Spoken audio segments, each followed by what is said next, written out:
జంతువు, వృక్షం, గుర్తు. మరి సింధు ప్రజలకి తెలియని జంతువు ఏమిటి? మరియు వెరీ గుడ్, తెలియని పంట లోహం. సింధు ప్రజల లిపి లేదా లేదా లేదా లేదా లేదా కడపలిపి. ఈ సింధు లిపి గురించి మాట్లాడుకుంటే దీన్ని వ్రాసే విధానం ఎట్లా ఉంటది?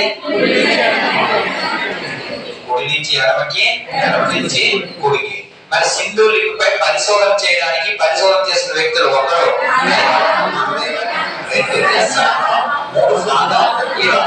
చూడండి సార్. మరి సింధు లిపి గురించి మాట్లాడడం. తర్వాత వ్యవసాయం. సింధు ప్రజల యొక్క వ్యవసాయం వచ్చేసి వర్షాకాలం పంట కాలం, అంటే రబీ పంట కాలం. ఈ రబీ పంట కాలంలో పండేది ఏం సార్ అంటే గోధుమ, బార్లీ, రాగులు, జొన్న. వీటితో పాటు వరి, పత్తి.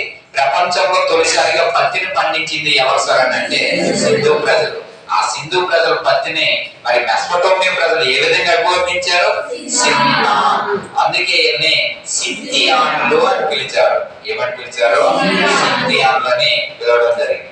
మరి సింధు ప్రజలు నిర్మాణ రంగంలో ఏ ఇటుకలు ఉపయోగించారు? ఆ కాల్చిన ఇటుకలు ఏమని పిలిచారు? ఎర్రకోట. నిర్మాణం కోసం ఇంకేం ఉపయోగించారు? ఎండిన ఇటుకలు, ఇంకా చెక్క. నెక్స్ట్ మరి నిర్మాణ రంగంలో భాగంగా మాట్లాడుకుంటే ఏ పద్ధతిని అనుసరించారు? గ్రిడ్ పద్ధతి. మరి భారతదేశంలో గ్రిడ్ పద్ధతిని అనుసరించే నగరం చండీగఢ్. మరి ప్రధాన వీధులు ఎలా ఉండేవి? ఉప వీధులు. Very good. ఈ డ్రైనేజ్ వ్యవస్థ ఎట్లా ఉండేది? మరి నెక్స్ట్ ప్రతి ఇంటికి ఏమేమి ఉండేవి?